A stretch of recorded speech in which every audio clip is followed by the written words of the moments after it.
good afternoon, everyone. My name is Tim Richards. I'm the Technical Services Manager of the Managing General Agents Association. And on behalf of the MGAA, I'd like to welcome you to our briefing this afternoon. This is being delivered by Insurance Compliance Services and ICSR on the subject of product governance and fair value, a manufacturer and distributor's guide to product management. Before I introduce our presenters, I'd just like to run through a few housekeeping points. Please ensure your microphone and camera are turned off. If you'd like to ask a question, feel free to use the chat button at the bottom of your screen. Time allowing, these will be asked and answered at the end of the event. If we run out of time, questions will be answered after the event. This presentation is accredited for CPD points if relevant to your ongoing professional development programme. This briefing is being recorded, and a link to the recording will be issued post-event together with the slides and our feedback survey. Please take the time to complete our survey, which will take no longer than 2 minutes. This allows us to deliver the best possible future events to our membership. So today's briefing is on the subject of product governance and fair value, a manufacturer and distributor's guide to product management from Insurance Compliance Services and ICSR. So let me introduce you to our presenters, Helen Dean and Kenneth Underhill. Helen has 20 years in the insurance market, starting out in the general insurance broking, progressing to training and compliance, eventually moving to consultancy in 2012, initially with UKGI Limited and latterly, since 2020, Insurance Compliance Services. Helen manages her own client portfolio, as well as a team of consultants and technical services. Kenneth has over 25 years in the London insurance market and is the former General Counsel of Chubb European Group, then ACE. He was responsible for legal, compliance and corporate governance across the EMEA region. Prior to that, Kenneth was a founding partner of the commercial and regulatory team at Reynolds Porter Chamberlain. He is the founding director of ICSR and alongside his own advisory work, manages their talent pool of consultants. Okay, so without further ado then, enjoy the briefing, everyone, and Kenneth, over to you. All right, if we could flick on to the next slide, please. Certainly. Afternoon, everyone. And the next one? And the next one, yep. You did the learning objectives, didn't you, Tim? Haven't gone through these yet, okay. So I'm happy to briefly go through them now if you'd like me to. No, I can do that, yeah. That's okay. So we have to go through these, I'm afraid, everybody, because if we don't, then you don't earn your CPDs. The main objectives for this are to explain the link between product governance and fair value, the consumer duty, explain the FCA's expectations of manufacturers and distributors, describe how firms are expected to approach the issue of fair value following the expiry of their periods of forbearance, and explain the annual obligation on manufacturers and distributors, as well as finally to explain what to do in the event firms have been unable to complete the initial value assessment within the deadlines. Okay, next slide, please. Okay, so I'm going to cover the background, product governance, fair value, consumer duty, implementation plan reviews, annual assessment obligations, and briefly touch on legacy products. Next, please. Right, so background. I'm going to go back a little bit from the timetable that you can see on the bottom of the slide. Consumer duty, or in fact product governance, started in 2018, and then it's been followed up by a variety of different aspects. But we ended up with the consumer duty starting with a consultation paper in 2021, led ultimately into a policy statement in July 2022. In between, the FCA had started looking more closely at firms' compliance with product governance requirements. They weren't satisfied with TCF, they weren't satisfied with conduct risk, and they definitely weren't satisfied with firms' approach to product governance. So there were issues around differential pricing, there were issues around price walking, and a number of other things that led them to decide that they needed to introduce in 2021 some value principles to the product governance requirements. They gave firms a year to implement those new requirements. And then come sort of mid 2022, they had done some research at the end of 21, and they weren't satisfied, or was it beginning of 22 anyway, whatever it was, they upped the ante because they were not happy with where firms were with their product governance and fair value assessments. So they wrote to manufacturers and they wrote to distributors with very clear indications of what findings they had made. They were very specific that they weren't happy with firms in terms of their approach at this stage. And they set out very clear timetables for firms to complete the fair value assessments, the new parts of the product governance requirements. There was a transitional period that was ending on the 30th of September. That was the 12 months from October 21. And what they provided for was, in addition to the requirements on fair value, they added to that the consumer duty implementation plans, and they wanted boards to have approved a plan by the 31st of October. They gave firms a period of forbearance. There were very specific requirements around those rules on forbearance. It had to be a question of whether or not you'd received all the information that you required and had taken reasonable steps to get there. Then by January, they undertook a review of the implementation plans, and they again published their results, which again they weren't particularly happy with. There was a huge variation in approach from the tick boxing to the very detailed. And they made clear that they didn't consider the tick boxing approach was going to work. By 30th of April, so we now have a month and a week, manufacturers have to have completed their consumer duty reviews and shared the outcomes with distributors. That's not a long timetable, so those firms who haven't done it, you need to be noting what the timetable is, because the FCA is very clear about where it has been and where it's going with this. It is, to my knowledge, the first time that the FCA has actually done work during an implementation period to determine whether firms were going to make it on time. I don't think it'll be the last time we see that, but they're certainly setting themselves up to be ready to take account of firms if they're not done what they have to. 31st July is your date for having all of the rules in place and operating everything, and also for closure next year of the closed products. So you've got a year if you've got closed products as well. So that's the timetable. It's not looking good, I have to say, at this stage, and I'll come back to that later on as a topic, and I know that Helen's going to pick up on that as well, because from what we've seen, people aren't ready. They're not finishing the value assessment piece, and they're not really where they need to be with their consumer duty plans, implementation plans either. Okay, next slide, please. So this is the consumer duty. And I'll talk here a bit about how it links in with product governance and actually with conduct risk as well. So the big difference with the consumer duty is that the FCA just didn't feel that TCF and conduct risk went far enough. What they provided was a set of rules and a set of high-level principles, but there was no positive duty to act. What the consumer duty does is impose a positive duty. It is a duty to all firms that have to have material influence or over or determine retail customer outcomes. And that principle is that you must act to deliver good outcomes. So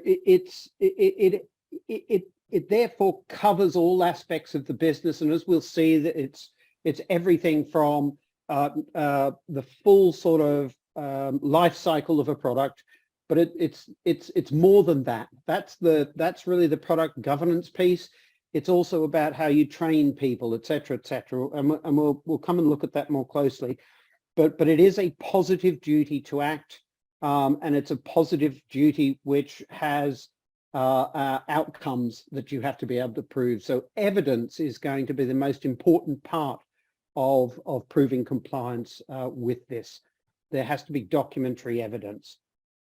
So if we look at the cross-cutting rules, there are 3 rules that they've brought into existence. You have to act in good faith, you have to avoid foreseeable harm, and you have to enable and support retail customers to pursue their financial objectives.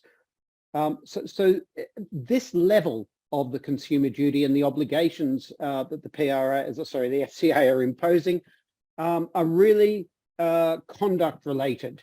So this is an indication of the implication of the duty and how it links together with what currently exists in terms of conduct risk. And then we move on to the outcomes.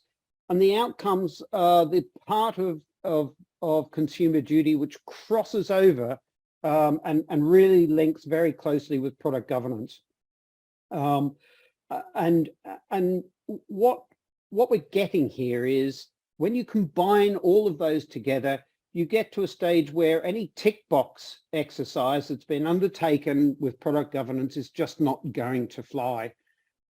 It's a positive duty, but it's also it's an embedded principle. It's much more cultural than a lot of people seem to be taking it as. And I think that firms that do that are going to find themselves at the wrong end of a beating, potentially. And there are good grounds for thinking that there will be a bit of beating in the short to medium term because of the work that the FCA has been doing to tee itself up. But that's the real link, is the 4 outcomes there. That's the link with product governance. And what we do know is that the FCA do accept that if you've got your product governance in the right place and it's operating properly, and it's not just tick box, but it's in line with the principles embedded within product governance, then you're going to get an awful long way down the track to complying with the consumer duty. And as I say, you can see the dates there. The deadlines are 31st July 2023 for open live products, and for closed books of business, 31st July next year. If we can move on to the next slide.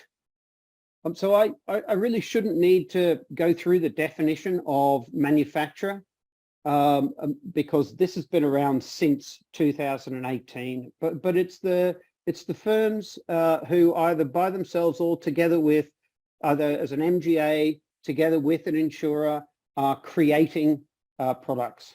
And what I'm going to be looking at is that side of consumer duty and product governance. I'm looking at the manufacturing side and what it means for them. Prod 4.2.1 is essential, is critical in all of this. It's critical in consumer duty and it's critical in product governance.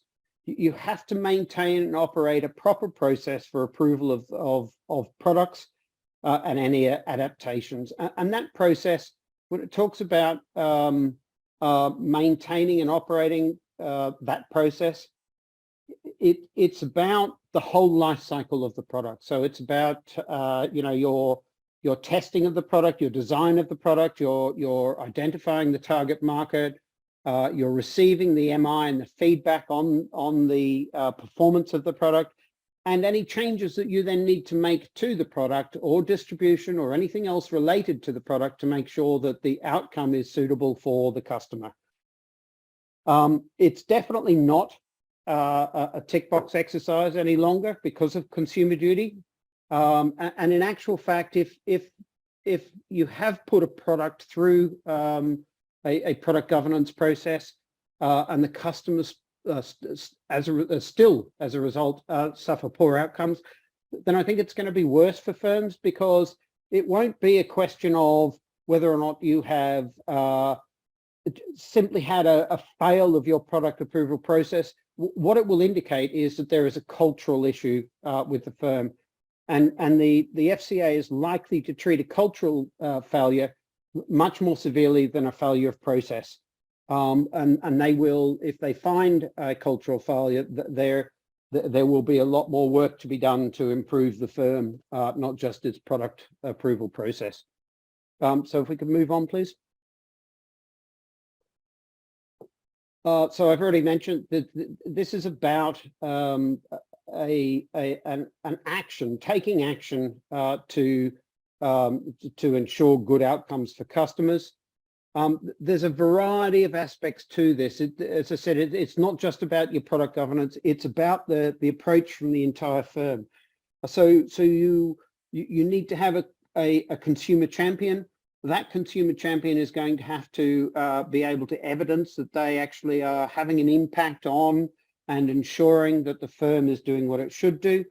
You're at a governance level, your board terms of reference need to identify that the board is responsible for ensuring good outcomes for retail customers. It may be that the MI, so your what used to be TCF MI and is now, you know, product governance review MI, or now even conduct consumer duty MI, has to get to a risk or compliance committee. The terms of reference for that will need to change. It's about risk. I'll repeat this a couple of times, I think, throughout.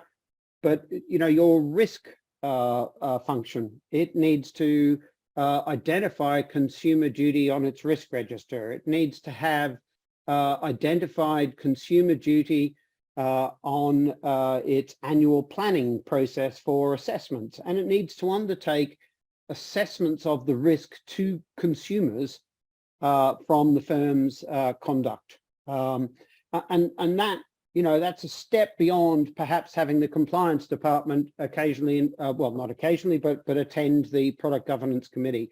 It's got to look at the entire firm. There must be risk assessments across the firm on how it's ensuring that good outcomes are being delivered.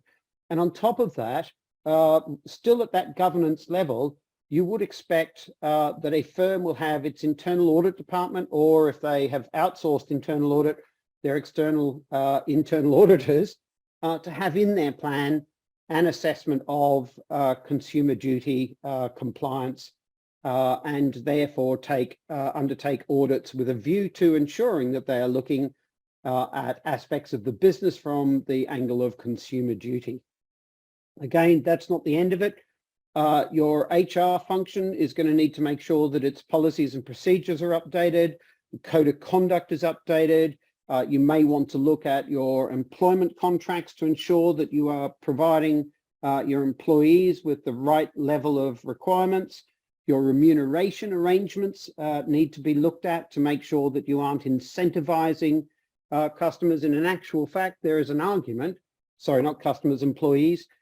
There is an argument that, in fact, you should impose a duty on your employees through your contracts or through your remuneration arrangements to produce good outcomes for retail customers. You also need to look at training programs and make sure that you've got consumer duty, product governance included in those, and your induction process. So you're seeing that this is much more than just, do we have a product governance process that operates? This has to be fully embedded into your firm at all levels. If we can go forward, please. So the FCA did its review of consumer duty implementation plans. They issued something in January, and they've highlighted 3 key areas. And the only thing I want to say about prioritization is it talks again about risk of poor consumer outcomes. Risk is all about risk management. So what a firm should be looking at with this is a risk to the firm if we fail to ensure good consumer outcomes. So it's risk management. It's, you know, what are the mitigating factors that you are going to undertake? What is it that you're going to put in your risk register? How is it you're going to identify your mitigants against those risks? That's a very positive thing that firms need to be thinking about. And then embedding the substantive requirements. I mean, I've talked about tick box and product governance already. I think this is, you know, a critical issue at the moment, particularly when we talk about fair value assessments that are still ongoing. What we have seen in the market is a lot of firms have not received all of the information that they need. This is manufacturers have not received the information they need in order to be able to, or should have received in order to be able to do their fair value assessments. And a lot of firms have undertaken the fair value assessments without that information. That being the case, you have to question whether or not that is a tick box exercise or is actually meeting the substance requirements of the duty and all the substance requirements of the fair value assessment requirements. And I think that's an area that we're going to have issues with later on. And then working with other firms was the area that the FCA highlighted. And this is, I'm going to get on a hobby horse here a bit, I think, because I think this has been a massive failure. It's a massive failure in concept, design by the FCA. And it's very rare that I criticize the FCA because I think their job is to improve you know, the market generally and conduct in the market. But it's also been a massive failure in practice. I don't think I've ever seen a situation where the market has had such disparity since, say, I think 2004 when we had the Spitzer issues. And interestingly, Spitzer was all about commissions and was all about income. And we're back to that same sort of position about income and commissions. This time, the regulators are looking at it not from a conflict of interest point of view, but they're looking at it from a value point of view. And the market has just been so, you know, disparate about this. And I think it comes from a bunch of different things. What we have seen is that manufacturers have sent out requests for information to the distributors. Those requests have not been well coordinated. There have been too many requests. There have been too many different formats. A number of the market associations got together and agreed formats, or at least they agreed the requests that should be made. A lot of manufacturers have not followed and not used those formats. They've added additional questions, but they've also sent them out in different formatting. So what you've got is small firms in the distribution market who simply can't deal with the volume of requests. So it's conceptually for the FCA to expect firms to be able to do this in a short period of time. I think it's not worked, and I'm about to say I think they might have recognized that, but we'll look at that next. The issue here for me is that the FCA has a choice because of this this market failure. It's got a choice. It's got the opportunity to go out and try and do something with tens of thousands of distributors, or it's got a choice to say, well, actually, you know what, the manufacturers are the people who it's their products, right? And there are a lot less of them. And so my view is that the FCA, if they're going to do anything about this, they're not going to spend their time trying to chase, you know, tens of thousands of distributors. They're going to go to the manufacturers and they're going to go, right, tell us, you're responsible for this product. Why haven't you achieved what we asked you to? So can we go on to the next page, please?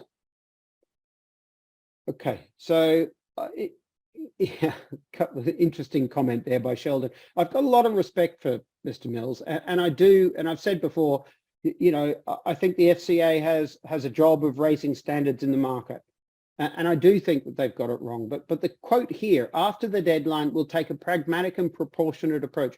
What is that? Is that to you an acknowledgement of the failings or the errors that have been made here, or that it has been such a big issue for the market because conceptually it's just not right, misconceived, or is it a warning?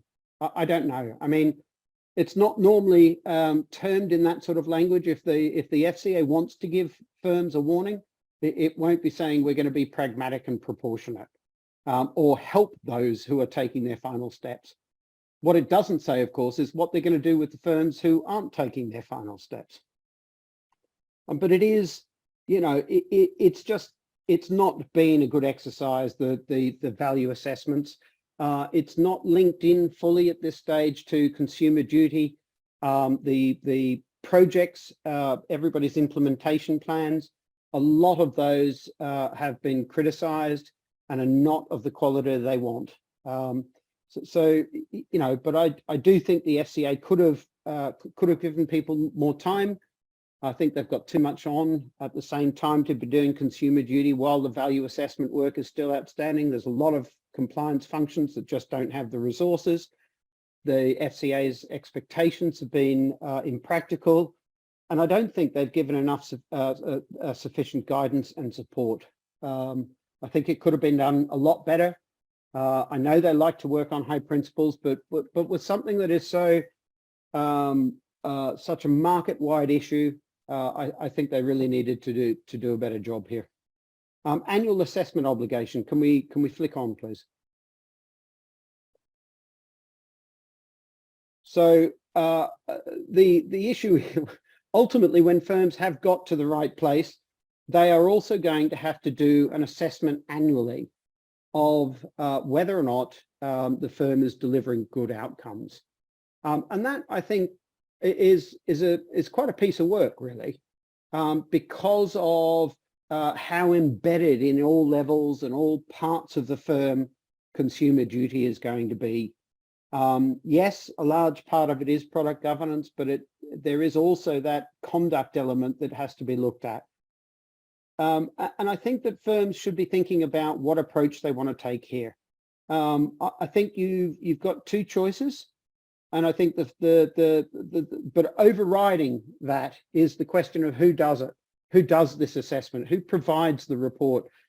And from my point of view, I think it's got to be somebody independent, like the internal audit function, whether that's outsourced or not, or an external third party who can take a view on where the firm is, and that would add value for firms as well. But there are two approaches, and I think the first approach is at the end of the year, you undertake a review and you complete a report.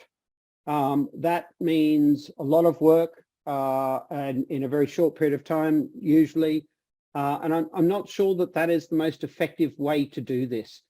So if you have engaged your risk function and they are undertaking regular assessments against consumer duty obligations and product governance processes, it may be that what can happen is that throughout the year, that assessment is a continuing assessment, and it's the body of a report at the end of the year. So if there are monthly, quarterly reports from the risk function and/or input from the internal audit function, you can use those to build your body of evidence for a report, which means that you don't have to do one huge piece of work at the end of the year. And I think that could be a pragmatic way to approach it. But I do think that this has to be done using somebody independent. Internal audit would be the obvious choice there. Legacy products, next page, please. Right, so legacy products have an extra year, and there are some key points here to be made. The first one is that you don't have to move customers onto the latest version of a contract. The withdrawal of products must, and this is an important one because there are firms that will be thinking we don't want to undertake these products anymore, and we've seen some of that. We're aware of a number of manufacturers in the market who are insurers who have said, actually, you know what, we don't want to write business which is exposed to FSCS anymore, and they are withdrawing from that market. They're not renewing binders, or what they're actually doing is just excluding that sort of business from the binders. But where that happens, you have to consider the impact on customers. Can that withdrawal cause harm, or is there sufficient capacity in the market to carry on that business? Will it increase the cost Will it increase the cost of the products? A variety of things need to be thought about when withdrawing from a product. And we all know that, you know, there will be a timing on sale of books of business or runoff of books of business that need to be dealt with. And I would think that some firms will be trying to hit that 31st of July deadline. There are also firms that are in TPR, so European firms that have decided that they're not going to apply for authorization here. They've got deadlines at the end of the year to have dealt with their legacy books. They may be thinking about bringing those forward as well. Okay, final slide. All right, so I've made this point, and I think it is a critical point for manufacturers. Manufacturers are going to be the ones who the FCA point to. If there are problems, and we know that the market is in quite a degree of, of disarray at the moment. We've got clients who have sent out 3,000 requests for information and only got 1,000 back. We've got clients who have tried to collate the information that they've received, and it's come back from the distributors in so many different formats that they actually haven't been able to collate the information yet in a single form. And that, of course, is delaying those value assessments, or it's meaning that manufacturers are making the value assessments without all of the information that they require. And I think that could lead to some problems down the track. So yeah, that's the key message from me, I think, is do what you can, get as much done as you possibly can, as quickly as you can, because that deadline is coming.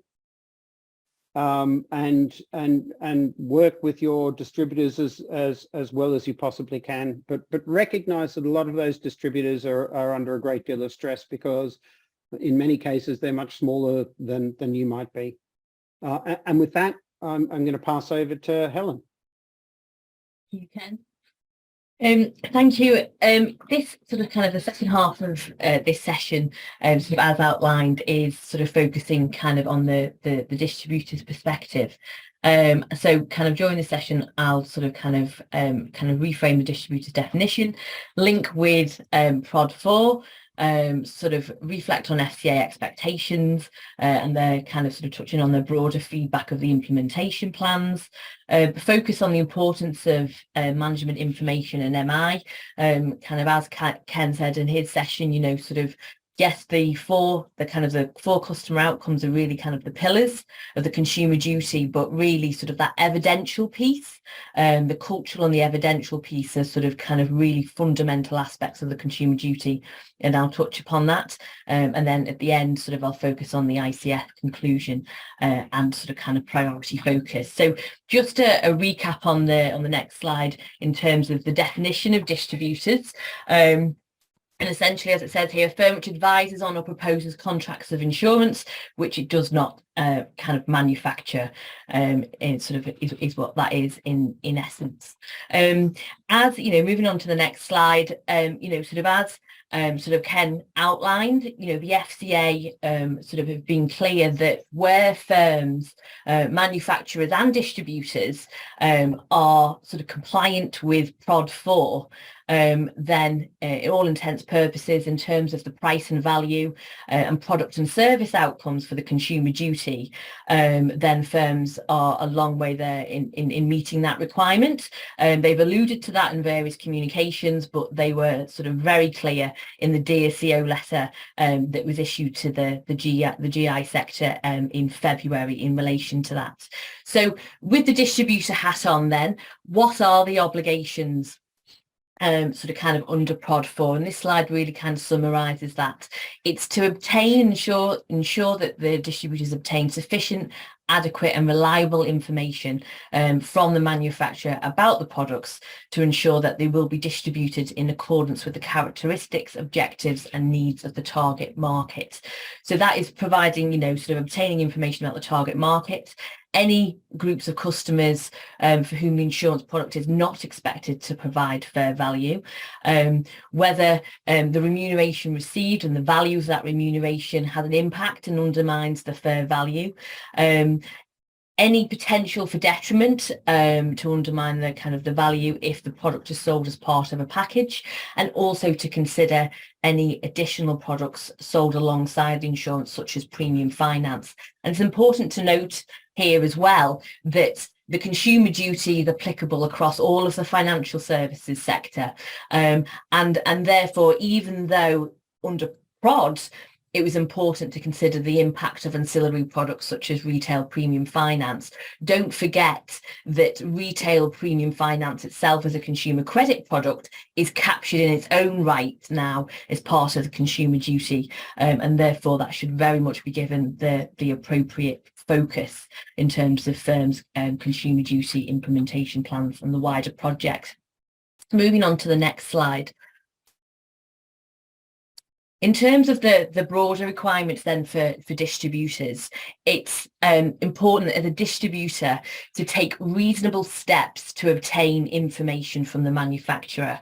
So yes, there's obligations of the manufacturers to provide distributors with that information. But at the same time, if that's not being received, then there's an obligation on distributors to take reasonable steps to request that information. And that's something sort of in our conversations with both manufacturers and distributors, we're emphasising is that where you've, sort of not got the information back, you've not received the information, is then ensure that you're evidencing those attempts to gather that information. In relation to the review of distribution arrangements in relation to insurance products, then they need to be reviewed at least every 12 months. The obligations last year is not, sort of, it was supposed to sort of kind of be in place by the end of September, which we're sort of kind of talking about today. It's not a one-off. This is an ongoing requirement for both manufacturers and distributors that needs to happen at least every 12 months of reviewing those arrangements. And therefore, it's imperative that that exchange of information between the parties evolves and improves to ensure that it works sort of as it should. Sort of it's at least every 12 months, but sort of, firms must remember, and and particularly sort of kind of with a distributor hat on, that if you're about to distribute a new product, then you're undertaking that assessment before that sort of product is launched, is rolled out. At the same time, if there's a significant adaptation to the product, then from a manufacturer point of view, there should be that review, and in turn the distribution arrangement should be reviewed as well. But if there's no changes, then at least every 12 months. As Ken said, there's a responsibility to provide information to manufacturers by distributors on request. But, as Ken, is already said and is clear, is that, this isn't working currently for both the manufacturer and the distributor. From a manufacturing point of view, for those that have issued requests, they're not getting the information kind of back at all, or in the format that will assist them to undertake that assessment. At the same time, and as Ken said at the very end of his session, the sheer volume of requests that distributors are receiving is in many cases just unmanageable. Sort of a high volume of requests in different formats and slightly different information that is just sort of kind of been very difficult, and in some cases due to resource kind of nigh on impossible to complete. I think there was an article in Insurance Age that came out in November, which was from sort of BIBA. BIBA did a kind of a survey, and that was estimating the sheer number of hours, in some cases, whether for a small broker or a large broker, that they would need to spend on this. And I think sort of the ultimate headlines sort of stats, we're talking about kind of 30 weeks from a full-time equivalent for a small broker, and 154 weeks for a full-time equivalent for a large broker, just with that sheer number. So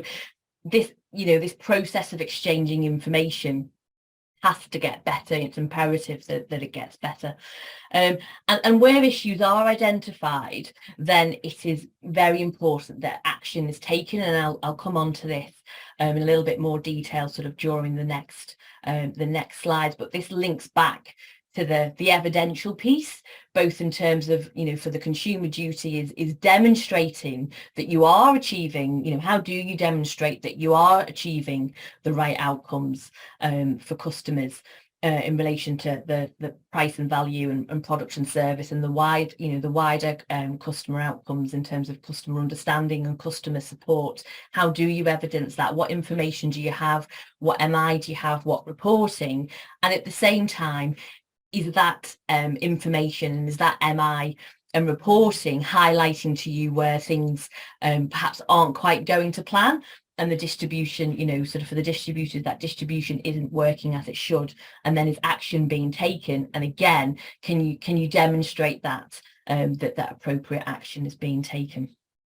In terms of the certain information sort of kind of being, sort of provided to manufacturers, as sort of, it's key. It's about the remuneration that the kind of distributors, sort of are earning, fees, commissions, ancillary products that they may be selling the core insurance product alongside, as well as assurances in relation to kind of sort of conflicts of interest management, sort of systems and controls management as well.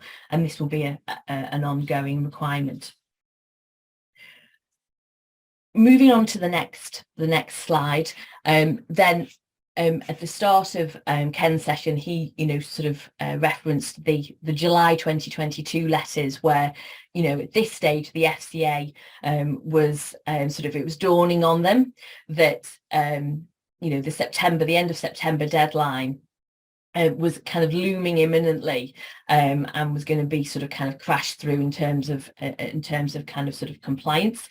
So they issued these letters, an overall letter to manufacturers, but also which kind of sort of fed back in terms of the market review that they'd undertaken and what they found, which Ken talked about, and then a letter as well to distributors, because it became very clear that for those manufacturers that were going to be able to meet the 30th of September deadline, most who were going to be able to meet it, if not all, were going to sort of issue their fair value assessments very close to the end of September, which in reality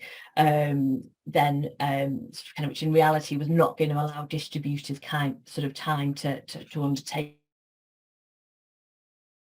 their reviews. And in relation to that, the implication that the FCA had set out in their rules was that if assessments weren't able to be done by the manufacturers and in turn by the distributors by the end of September, then the expectation as it was set out was that distributors should stop selling those particular products. However, at this point in time, sort of, as we headed towards September last year, that would have resulted in absolute sort of carnage, given the number of sort of kind of assessments that had not been undertaken, and we're still in a kind of a similar position now. So they issued, if we move on to the next slide, sort of kind of some guidance and reinforcement of what they required. So they emphasised that the distribution strategy review should have been done by the 30th of September, is the first point on this slide. They emphasised the importance, kind of point 2, of engaging with manufacturers in order to respond to requests, and also the importance, number 3, of having an appropriate product governance framework that allowed allowed this to be achieved, and had appropriate records and a kind of appropriate sort of kind of MI as well to support it. Then, sort of recognising that's what should have happened, then in the distributors letter, they set out the forbearance requirement, which is outlined on the next slide. And that set out that in terms of sort of where distributors had not received the fair value assessment, then from manufacturers, then they were allowed to kind of a 3-month period from the 1st of October through to the 1st of January, where if they met the requirements on this slide, then this allowed them to continue to distribute those products for which they'd not undertaken they'd not received the fair value assessments. And the important element from a distributor's point of view is that this forbearance requirement did not do away with the requirement to undertake that distribution assessment. So in theory, that should follow the manufacturer's value assessment, but in practice, where that wasn't received, then the distributor should still needed to undertake their own assessment. And the implication of not sort of being able to comply with this forbearance requirement, as outlined on the next slide, was sort of in effect sort of kind of that non sort of compliance and an implication that there was a self-reporting to the FCA in relation to that, and where that happened and firms weren't able to meet it, it was important that there was board recognition of that failure. It was on the risk register. It was sort of discussed at sort of kind of board level. And, and as I said, the FCA sort of said, where the firm couldn't form a view as to whether fair value was being provided by its distribution, and then it was asked to withdraw the products from the market. Now, interestingly, kind of a sort of a headline claim kind of a number of weeks ago, a month or so ago, that the FCA said, and again, sort of Ken sort of alluded to this as well, is that in terms of sort of the industry meeting the requirements in relation to product governance, the existing requirements, never mind kind of the consumer duty sort of kind of requirements, is that actually this is not working as the FCA expected. The value assessments when sort of being undertaken, perhaps in a lot of cases, are tick box, and actually the FCA sort of made the remark that they weren't aware of any products having been withdrawn from the market. So as I said, the implication with the final point on this slide was actually that non-compliance was kind of in theory sort of a reportable kind of reportable breach sort of situation, and really kind of emphasised the importance of that. And I think that context is really important when linking back in to the consumer duty now, as we touch upon sort of on the milestone slide on the next slide, is that from an FCA point of view, sort of yes, sort of acknowledging that this perhaps the product governance requirements could have been kind of rolled out sort of in a different way, with kind of perhaps a longer period, incremental timelines, which the duty is now sort of kind of tried to do. So the FCA has learnt from that sort of kind of error, that the manufacturers should have had the initial deadline to meet, to then allow distributors time to meet their deadline. But what firms really should, I suppose, kind of be aware of is that in the FCA's eyes, regardless of whether things could have been done better, there was a 30th of September deadline. There was then a 1st of January deadline. So it's imperative in terms of firms' focus and priority that the forthcoming deadlines of the 30th of April for manufacturers where fair value assessments have not been done, and for the wider industry the 31st of July, these deadlines are not deadlines that should be that should be missed, and that's important. Interestingly, sort of there's assessments, sort of insurers are starting to issue their second year sort of kind of information requests. And one that sort of I saw the other day was from RSA, and that was sort of a brief number of questions, just to recap really in terms of confirmation that the distributor had undertaken its distribution assessment, confirmation that the distributor was compliant in terms of its remuneration responsibilities and its conflict of interest responsibilities sort of with the FCA, and whether there'd been any changes to the distribution arrangements, and that was it. And ideally and hopefully sort of as we progress, these requests between manufacturers and distributors will become more like that, is that that information will be gathered when new distributors are appointed, and have agencies with manufacturers that'll be part of that, due diligence and take on process. And then it will be sort of a kind of, has anything changed? Have you met your obligations? Has anything changed? And therefore, hopefully, sort of, I say in my, kind of ivory tower, sort of ever optimistic, over time, it will become more manageable.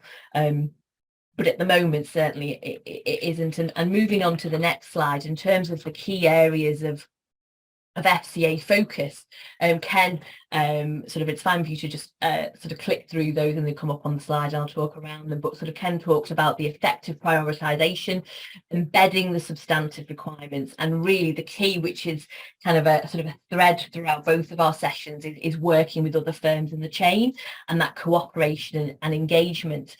But the other areas, sort of, again, that have been touched upon, sort of, is that importance of that governance and oversight, and in terms of the senior management team and the board, that they're absolutely getting enough information from the business in order to provide them with the assurance that the customer outcomes are being met, and also that the controls and the MI and the reporting, where things aren't going right and the outcomes aren't being met, then the right information is being gathered to make sure that that's highlighted, and is being kind of sort of acted upon.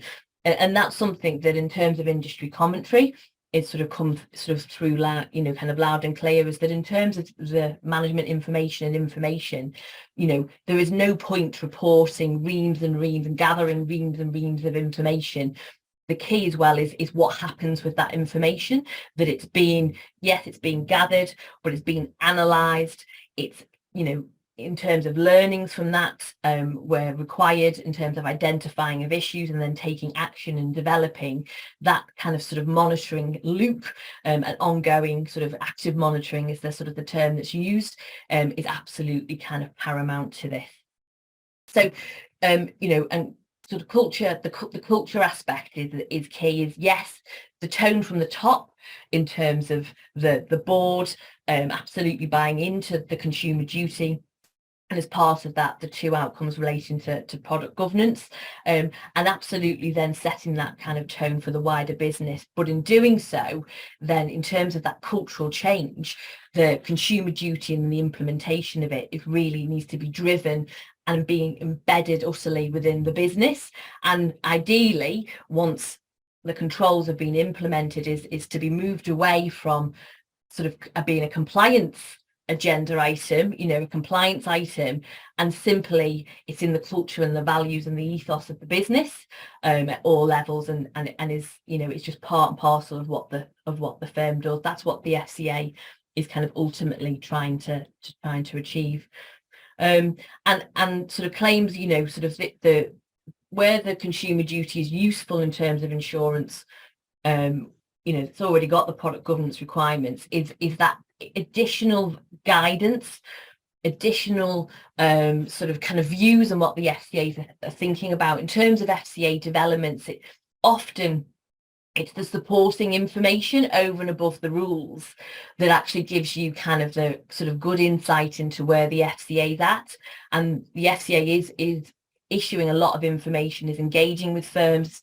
There's, sort of regular updates on their pages, questions and answers, podcasts, features, and they are useful in terms of getting insight into what the FCA's looking at. The non-handbook guidance is also very useful in terms of actually what are those expectations, and ultimately that testing of whether the product is providing the value that it should, and the distribution chain is not undermining that, is ultimately in the claims process, and the outcomes that are being achieved there. So that ongoing assessment is important, and that's why on the next couple of slides, sort of I focus on kind of management information for products and services and the price and value outcome, and really sort of as a takeaway as well, is just thinking about, well, what evidential information kind of do we already collect? More often than not, the information that will be important in terms of the ongoing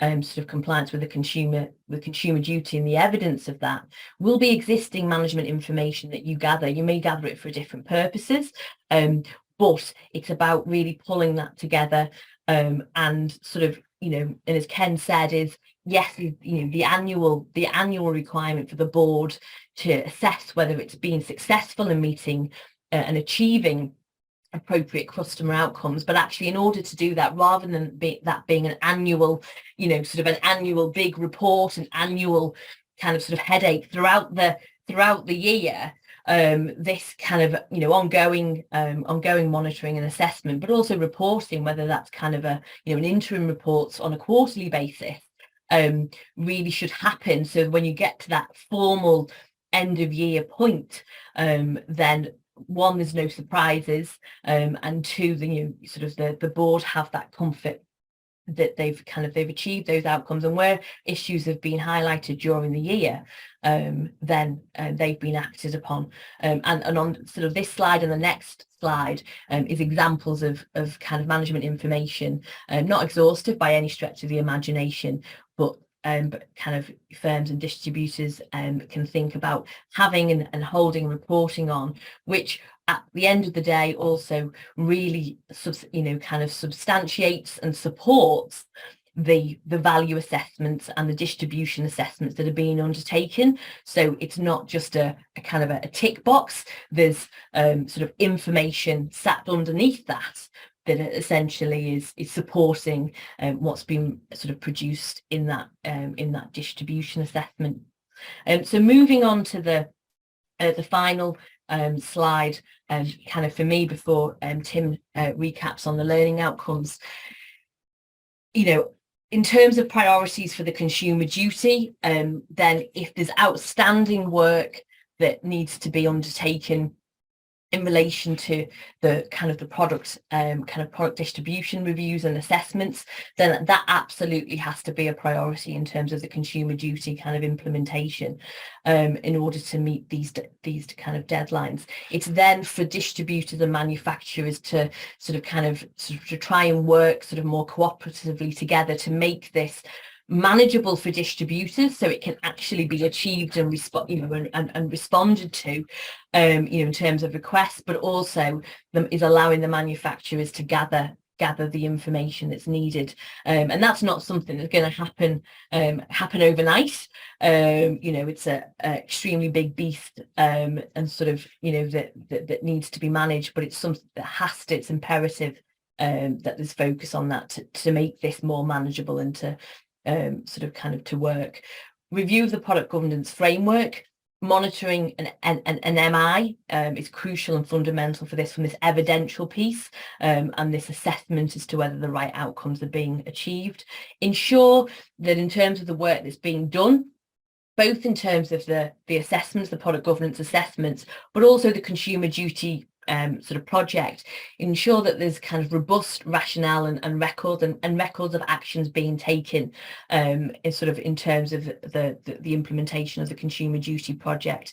And in terms of the product governance, as I mentioned sort of at the start of my session, this is not a once off or a twice off last year and this year. This is an ongoing obligation for so don't forget that this needs to be done when new products are being launched, when there's significant adaptation, if there's concerns identified based on the information that you have, and if none of the first three, then at least annually there needs to be a kind of a recap, a relook, to make sure that nothing's changed, and for that to happen on an ongoing basis. So that's the end of my session. A lot to do, and hopefully during this session, both of them Ken's half and mine, you've got some views in terms of kind of the key areas to focus on. Great, thank you, Helen. I've got one question which I'll come to in a second, which I think we'll just have to limit to that one question because of time constraints, because we do hold these over the lunch hour. But just to quickly go over the learning objectives and the purpose of today's briefing. So explaining the link between product governance and fair value and the rules on consumer duty. Explain the FCA expectations of manufacturers and distributors of products in the light of their review of consumer duty implementation plans. Describe how firms are now expected to approach the issue of fair value following expiry of the period of forbearance, which expired at the end of 2022. Explain the annual obligation on manufacturers and distributors to review value, and explain what to do in the event firms have been unable to complete an initial value assessment within the deadline. So hopefully you've got an understanding of that. So I'll just come to the question that we got from William Few, which I think is to Helen or Kenneth really. Are there any IT tools which can be used to assist with either fair value assessment processes or consumer duty requirements, if you're aware of any? Let's say I'll go first and pass to you, Ken. I think in terms of tools out there, then, you know, sort of kind of, yes, there will be tools kind of sort of being, you know, sort of kind of being developed, whether that's in relation to the kind of the product kind of reviews and trying to sort of kind of uniform that, but also on the consumer duty side, in terms for, you know, sort of, for example, for firms that are, you know, got contact centres, you know, kind of sort of, you know, kind of websites, etc., in terms of assessing kind of, you know, data and analysis in terms of, you know, from a point of view of kind of customer drop-offs, customer questions. So there's, you know, sort of that kind of AI technology as well. So there is tools out there, and I think there will be more tools developed, sort of kind of especially as kind of, you know, companies kind of see the opportunity as well. So there's a variety of tools. I guess, yeah, I mean, I'm aware of bits and pieces out there. It's an interesting question because we actually have a tool. I don't want to plug it here, but we have a tool which is designed to help with value assessment process and consumer duty. So I'm not going to plug it. If anybody wants to know about it, then, you know, get a hold of us on the website or contact us direct. But yeah, we have one, and there are some others out there. Fantastic, thanks, Ken. And everyone, you can see Helen's and Ken's contact details there, so feel free to direct any questions to them or indeed to me. My email address is tim.richards@mgaa.co.uk, and I shall pass those on. But yeah, feel free to send any questions through, because I know that was a packed programme today. So just remains for me to say thanks so much, Helen and Kenneth, for your presentation today. I'm sure everyone will agree it's been fascinating, timely and clear and candid, quite refreshingly so. So I appreciate that. Thanks all to all of you for joining us. Please don't forget to provide your feedback, and do look out for forthcoming MGAA events. Hope you have a productive afternoon as always. Enjoy your weekends when you get to them. Thanks again for joining us, and see you all soon.